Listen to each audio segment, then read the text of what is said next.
एक रात की बात है। उस समय शाहिद भाभी के ससुर सो चुके थे और वे छत पर घूम रही थी। मैंने उन्हें देखा और पूछा, भाभी जी क्या हाल है? भाभी ने कहा, मैं ठीक हूँ, तुम कैसे हो? मैंने कहा, मैं भी ठीक हूँ भाभी। क्या मैं भी आपके साथ छत पर आकर ठंडी हवा खा सकता हूँ? भाभी बोली, हाँ आ जाओ। फिर मैं उनकी छत पर आ गया।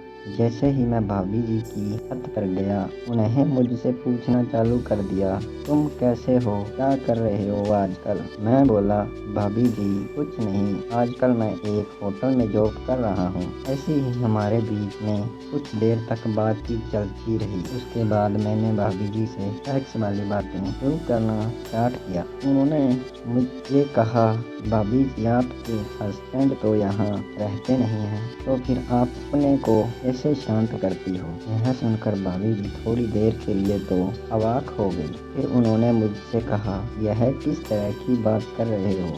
मैं तुम्हारी शिकायत तुम्हारी मम्मी से करूँगी। मैंने कहा, भाभी मैंने तो कुछ भी गलत नहीं पूछा, बल्कि आप जो अपने ससुर से करवाती हैं वह गलत कहलाता है। यदि मैं उस बात को किसी से कहूँ तो आपको बुरा लगेगा। खैर मैं तो आप बाहर वाला हूँ, आपको मेरी तो कोई फिक्र ही नहीं। यह सुनते ही भाभी जी के चेहरे पर एकदम से ऐसे भाव आ गए जैसे मैंने उन्हें काट लिया हो। वे कहने को हुई, तभी मैंने कहा, नहीं भाभी जी, मैंने आपको तंग करने के लिए कुछ नहीं कहा।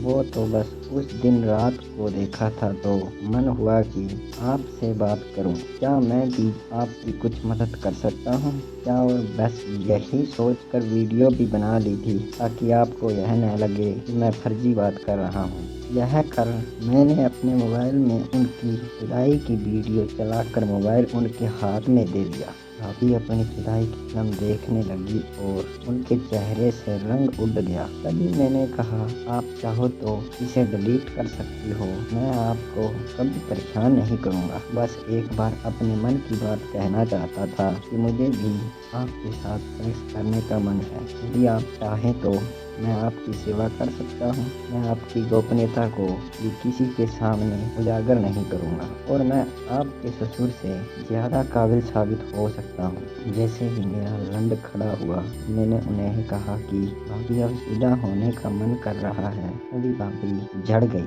उसके बाद उन्होंने मुझे अपने शरीर से हटाया और बोली, अब मैं झड़ चुकी हूँ, फिलहाल मैं आपको दोबारा नहीं कर पाऊंगी। तुम कल रात को किसी टाइम पर आना। मैंने कहा, अरे भाभी कुछ नहीं होगा, अभी थोड़ी देर में आपका मन करने लगेगा। मगर भाभी ने मना कर दिया। मैंने कुछ नहीं कहा और वापस आ गया। जब मैं अगले दिन उसी टाइम पर गया तो मैंने देखा कि भाभी ने अपने साथ एक लड़की और बुला रखी है। मैंने भाभी से पूछा, यह कौन है? उन्होंने कहा, यह मेरी एक सहेली है जो हमारे ही मोहल्ले में पीछे की तरफ रहती है। अभी उसके हस्बैंड भी विदेश में रहते हैं, तो तुम क्या इसे भी छोड़ दोगे? मैं तो खुश हो गया। मतलब आज तो मुझे 2 लड़कियां छोड़ने को मिलेंगी। मैंने दोनों को संगीत करना शुरू किया और धीरे धीरे गर्मी बढ़ाकर उन्हें जमकर छोड़ना शुरू कर दिया। भाभी की सहेली शायद कम चिड़ी थी, तो इसीलिए वह मेरे मन को नहीं सह पाई और उसकी चूह से खून निकलने लगा। पहले तो वह काफी चिल्लाई, पर मैंने उसका मुंह बंद किया और उसे तोड़ता रहा। उसके बाद वह खुद मुझसे दबाने लगी। इस दौरान मेरा लंड चढ़ गया और मैं पागल सा हो गया। मैंने उन दोनों के मुंहों को चूसना शुरू किया। कभी मैं भाभी की चूत चूसता, कभी उसकी सहेली के मुंहों को मसलता, कभी मैं उसकी सहेली की चूत में उंगली करने लगता। मेरी हालत टाइट हो गई थी। एक साथ 2 लड़कियों को आधी रात तक छोड़ना कोई छोटी सी बात नहीं थी, लेकिन भी मैंने उन्हें खूब चोदा।